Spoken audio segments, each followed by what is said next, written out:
Hindi pa na-approve yung ano namin, hindi pa naman practice, hindi pa na-transfer sa from sole proprietorship into... So kaklaruhin ko lang, marami ka ng project at tama na isa ka sa top 15, correct Mr. Quirante? Yes, yes, Your Honor. Pero hindi ka pa incorporated. Hindi pa. Yun sole yung pa rin. sinasabi mong hindi ka pa incorporated. Yes, Your Honor. Yun yung binabanggit niya kanina, Mr. Chairman. Ito na nga, listahan ng 15 kontraktor ng flood control projects na kumobra ng 91 billion pinangalanan ni Senator Win Gatchalian. Marcoleta, nag-uusok sa galit. Pero bago ang lahat, maaari kayong mag-subscribe para maging updated sa mga issue at bagong mga balita. Galit na galit nga ngayon si Senator Marcoleta nang mabuko niya ang pagsisinungaling ng isa sa mga kontraktor na kumobra ng 91 billion sa DPWH. Ito'y matapos, pangalanan ni Senator Win Gatchalian ang 15 kontraktor para sa flood control projects. Narito ang buong detalye. Ikaw bang may-ari nitong QM Builders na kumpanya? Yes, Mr. Chair. Yung present ni Senator Gatchalian na puro pula, puro lugi. Can you comment on that? Nagtataka ko, Mr. Chair, kung saan magaling yung information kasi yun. Kasi ang QM Builders, nag-upisa tayo sa 1992 as a dealer of hardware and construction materials. Tapos, noong 2003, nag-venture tayo sa construction business. To make it short, pinakita. Do you, Ano ko na lang. totoo ba yung sinabi ni Senator Gatchalian? Hindi, totoo yan. So, hindi totoo? Galing ho to sa SEC. Is easy yan, ang record. Hindi kasi yung totoo lang, sorry to make it short, yung QM Builders quadruple A at tayo eh. So anong corporation po ang gamit nyo? Kasi ito po, hindi naman namin to inimbento, kinuha namin sa Baka SEC. siguro yung ano yan. Sa Kasi GIS nyo ito eh. Mr. Che, siguro yung nakuha niyo sa hardware namin, hindi sa construction. Kasi yung hardware namin, Mr. Che, pareho yung pangalan. QM Builders yung isa, construction supply, at saka yung isa, QM Builders construction talaga. Isabit nyo na lang ho sa amin yung dalawang corporation ninyo. Yung sinasabi nyong construction company at ito yung, ewan ko kung ano ito, yung itong hardware ho ninyo. Submit nyo ho sa amin lahat ng dokumento ho ninyo. Yes, Mr. Che. Chairman, may just add, FS po, financial statements, audited financial statements submitted to the BIR every year. Yan po, Mr. Chairman. Mr. Che, dalang-dala ko ngayon. Mr. Quirante, please submit the financial statement of whichever. Ibig mo sabihin, dalawang QM Builders Inc. Ang ginamit mo, dalawang pangalan, dalawang kumpanya. Ganun ba yun?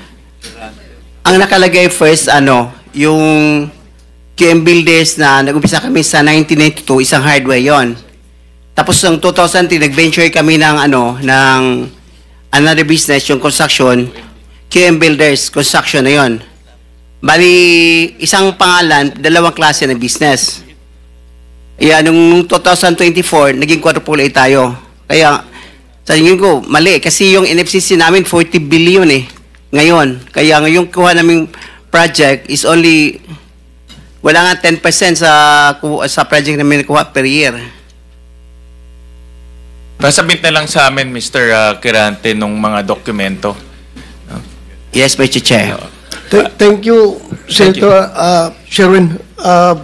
That is why, with your presence today, I hope yung mga umiiwas ngayon na mga contractors na hindi pupunta dito will be inspired, will be motivated by your presence na nasagot mo na yun pala sa isang kumpanya mo. So, sana magsisipot sila. Yung mga absent ngayon, next hearing. Di ba? Hindi kita dinidemonize dito, ha? I am actually giving you the chance to present your side. Kaya, dapat ganun din ang tingin ng ibang mga kontakto sa pinapatawag natin. Yun lang, Mr. Chair. Thank you, Senator Gatchalian. Thank you, Senator Bato. And Mr. Quirante, kayo po ang presidente nitong korporasyon. Yes, Mr. Chair. And kayo rin po ang naglagay ng kapital. Yes, Mr. Chair. Nakita ko sa inyong articles of incorporation, puro mga, mga anak nyo, kamag-anak, puro kirante. Anak yon. Mga anak nyo po. Oh. Kasi baka yung, i-clarify ko yan, baka yung nakita mo dyan, yan, and then, wala pang income yun kasi hindi pa transfer ng hindi pa incorporated yung QM, Mr. Chair. Ngayon, ang process pa yon kaya walang kita eh. Hindi pa, mali pala kanina eh. Sorry. Pero mali pala kanina yung nakita ko. Ulitin natin. Anong pangalan nung inyong construction company na ginagamit sa DPWH? QM Builders. QM Builders Incorporated. QM Builders yun lang, Mr. Chair. Sole proprietor yun? Yes. Sole proprietor yung inyong corporation. Inyong ginagamit sa DPWH. Yes, Mr. Chair. Kami lang nag-umpisa yung mag-asawa. Tapos yung anong pangalan ng hardware ninyo? QM Builders pa rin. QM Builders Incorporated na? Hindi pa. Hindi Ito pa yung rin. construction is, Mrs. Chair, yung gusto namin gawing incorporated para yung halimbawa yung experience bilang contractor, ma-inherit sa halimbawa yung surviving years. Halimbawa kung may mangyari sa akin, yung experience ma-inherit sa amin. So itong QM Builders Incorporated, sa inyo ito, Hindi di ba? pa, yes, Mr. Chair, sa atin, hindi pa activated yan. Kaya walang kita. So hindi nyo pa ginagamit to sa pag-bidding? Hindi pa. Okay, sige po. Mr. Chair. Babalik po ako kay Secretary. Secretary, I'll just go back to yung slide kanina, yung mga may capitalization. Because sa PCAB, Mr. Secretary, if your project cost is 450 million and above, you should have a minimum net worth of about 1 billion pesos. 1 billion pesos. So ito po, binabangga ko lang dito sa slide. Kung meron kayong, kagaya ho ni itong Centerways at Wawo Builders, 5 billion and 4 billion, but ang kanilang capitalization is only 90 million pesos, 45 million pesos and 50 million pesos. But in the PCAB, kailangan at least 1 billion pesos yung kanilang net worth. So paano ho, ang tanong ko, paano ho nakakapasok yung mga ganitong, based on the PCAB, hindi po galing sa akin ho to, based on the PCAB, undercapitalized yung company based on the project na nakukuha nila? Can we just check a little bit, Your Honor? See, I will just getting the data for Wawaw. I mean, yung Wawaw. Yeah, ganito na lang, Mr. Secretary, not to so that not to belabor. Submit to us who are the entities who approved or awarded those contracts. Exactly saan? Is it at the district level? Is it at the regional level? Yes, Your Because Honor. in my opinion, based on tingnan ho, pag ang kontrata, allowable ranges of contract cost 450 million, next. Net worth. Dapat ang kanyang yung capitalization niya, 1 billion and above. So in other words, kung gagawa ka ng proyekto na 450 million ang cost, dapat ang inyong capitalization is 1 billion and above. Ang next will be 180 million as AAA. Pero meron tayong mga contractors kanina na ang capitalization 90 million, 50 million. So undercapitalized siya. So nag-award, ang punto ko ho, nag-award ho ang DPWH ng kontrata sa mga corporations na undercapitalization based on the PCAB. We will submit all this, Your Honor. Submit to us the exact names. Yes, Your Honor. Because this is the Committee on Blue Ribbon Accountability, so we need to know sino exactly yung mga taong nag-award because we want to see accountability. Yes, Your Honor. Yun ang gusto ho namin malaman. Dahil nga, kung undercapitalized siya, obviously, yung project, papalpak ho talaga. Magtitipid siya. Yun yung napakita kanina na maampaw na project. Walang bakal, buhangin linalagay. So we want to go to the root cause of why itong mga projects, why are these projects being substandard. And because the contractors are not capitalized adequately, substandard rin yung mga contractors. We'll submit all this information and data, Your Honor, and I think we'll have also to submit actually the process of pre-qualification, Your Honor. Para Correct. We read the process of pre-qualification, but may nakakalusot ng mga ganito. Capitalization, 45 million, but you're undertaking 5.1 billion pesos in projects.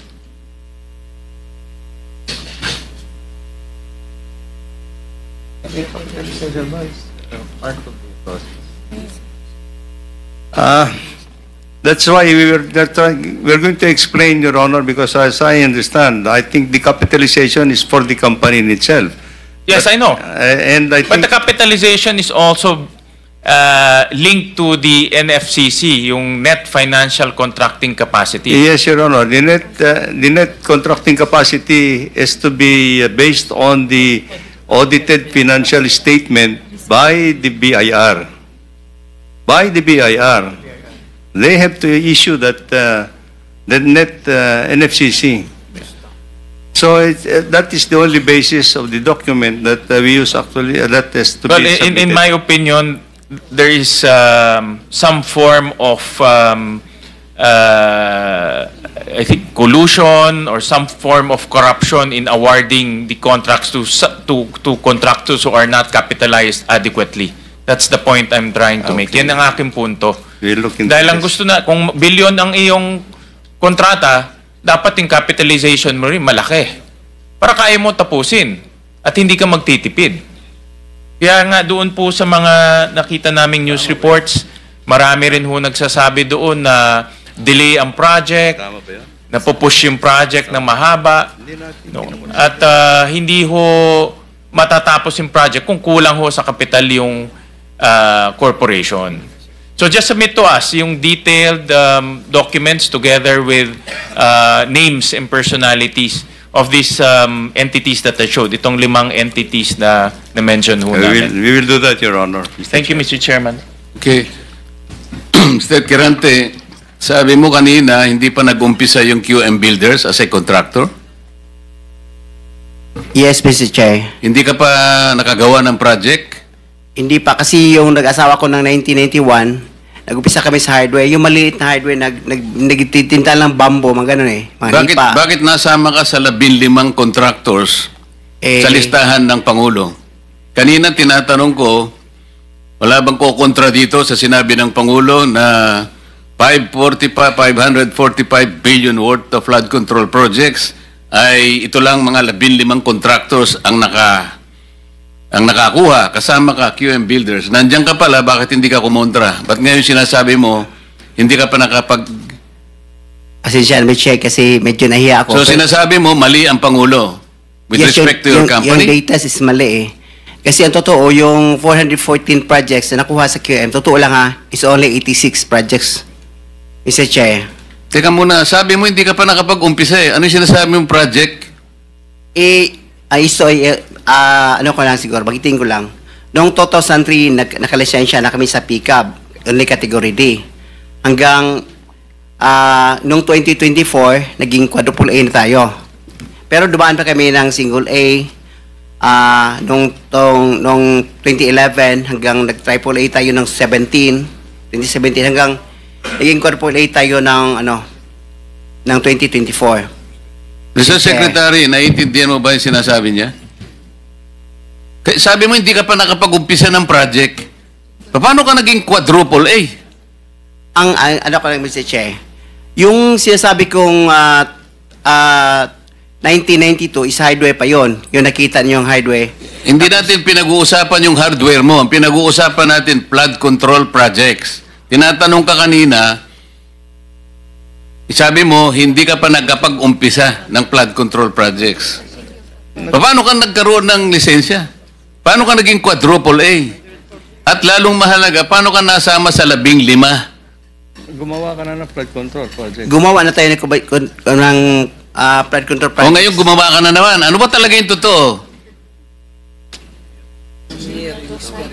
Baka hindi ka makauwi sa araw na ito. Nagsisinungaling ka na naman eh. Ang sinabi ng Pangulo, kasama ka sa 15. Tama, Mr. Huwag Chair. mong mamaliitin ito. Bagatas dito, aartihin mo kami, sasabihin mo, hindi ka pa nagumpisa ka isang hardware. May problema dito eh. Ano na yan, history lang yung sinasabi ko, Mr. Chair. Ano na yung totoo? Yung totoo, may lisensya na tayo na quadruple A ngayon. O ngayon nga, ngayon meron ka ng quadruple. Yes, Mr. Chair. O, ilang project ang na-execute mo na? Marami na eh. O kanina sinabi mo, hindi ka pa nakapag-umpisa eh. Meron akong hawak na martilyo rito, sinasabi ko sa'yo. Mr. Chair. Huwag kang tatawa-tawa kasi hindi nakakatawa ito ha. Mr. Chairman. Dito lang nagsisinungaling ka na eh. Mr. Chairman, if I may. Yes, Mukhang Senator. nahihirapan kasi si Mr. Quirante mag-explain. Tama ba to? Ang sabi mo kanina, hindi ka pa incorporated at ngayon incorporated ka na in 2024. Yes. Okay. No. Hindi rin. Yung incorporated, hindi, yung on process pa yon, hindi pa namin na ano yon, na-approve. So lahat ng project na ginawa mo, sole proprietor. Yes, Your Honor. So nakapag-project ka na. Yes, Your Ano Honor. yung sinasabi mong hindi ka pa nagsisimula or hindi mo pa nagagawa? Yung incorporated, kasi hindi pa na-approve yung ano namin, hindi pa naman practice, hindi pa na-transfer from sole proprietorship into... So kaklaruhin ko lang, marami ka ng project at tama na isa ka sa top 15, correct, Mr. Quirante? Yes, Your Honor. Pero hindi ka pa incorporated. Hindi pa Yun sole yung pa rin. sinasabi mong hindi ka pa incorporated. Yes, Your Honor. Yun yung binabanggit niya kanina, Mr. Chairman. Malabo pa rin eh. Mr. Secretary, tumatanggap ka ng isang sole proprietorship na mag-undertake ng flood control? Well, Mr. Chair, actually, he has the pickup license. Eh. His Paano siya license- nagkaroon ng pick-up license as a contractor? He has the a pickup license. Paano ka Credited. nakakuha ng pick-up license, Wala pa Mr. nung, Quirante? Sole wala. proprietorship ka lang? Yes, Mr. Chair. Kailan mo nakakuha yan? 2003. Hanggang nag-upgrade tayo sa 2007, naging B tayo. Hanggang 2011, naging A tayo. Yung 2017, naging triple A tayo. Ano yung net financial contracting capacity mo as a sole proprietorship? 40 billion, Mr. Chair. 40 billion? Yes, Mr. Chair. Yung financial statement mo, padala mo sa amin.